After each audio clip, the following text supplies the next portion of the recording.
સુરતના રાંદેર ખાતે આવેલ નવયુગ સાયન્સ કોલેજમાં ત્રિદિવસીય નેશનલ કોન્ફરન્સનું આયોજન કરવામાં આવ્યું હતું।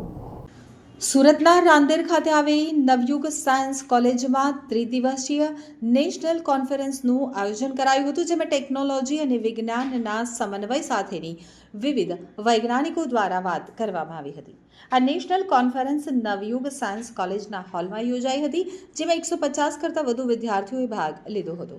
તો આજે નેશનલ કોન્ફરન્સમાં બેંગ્લોરના વૈજ્ઞાનિક ઉપરાંત વીર નર્મદ યુનિવર્સિટીમાં કુલપતિ ઉદ્ઘાટનમાં હાજર રહ્યા હતા।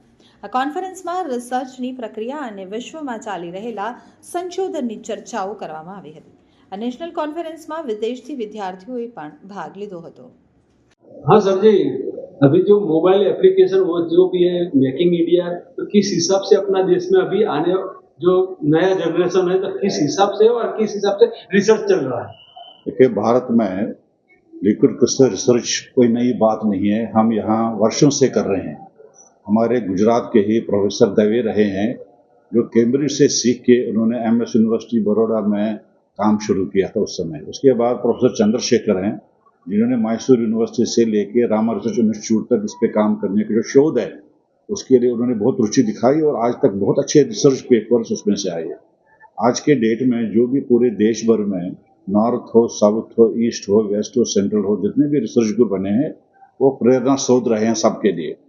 अब इसमें साइंस भी है, टेक्नोलॉजी भी है, इनोवेशन भी है, मेक इन इंडिया भी है और आने वाले समय के लिए हम किस डायरेक्शन में, किस दिशा में लेना चाहते हैं, इसीलिए ये जो 31वां समारोह हो रहा है हमारी लिक्विड सोसाइटी का, जिसमें अलग अलग प्रांत देशों से आए हैं लोग साइंटिस्ट डिस्कस करने के लिए, डेलिब्रेट करने, और विदेशों से भी आए हैं। तो मुझे ये लगता है कि नवयुग कॉलेज साइंस कॉलेज जो है हमारे सूरत का, इसमें इस पर शोध होगा और आगे किस डायरेक्शन में ले जाएंगे। भारत का और भारतीय मूल का लोगों का इसमें बहुत योगदान रहा है। वीरेंद्र बहादुर एक साइंटिस्ट रहे हमारे देश के, उन्होंने भी टेक्नोलॉजी डेवलपमेंट में बहुत काम दिया। 7 सेगमेंट जो पहले कैलकुलेटर में होता था, वॉच में होता था, उसके बाद अल्फा न्यूमेरिक डिस्प्लेज बन गई, हमने बड़े बड़े कैलकुलेटर में शुरू किया। आज देख लीजिए जो हाई डेफिनेशन प्रोजेक्शन डिस्प्लेज हैं उनमें भी लिक्विड क्रिस्टल डिस्प्लेज का यूज़ होता है।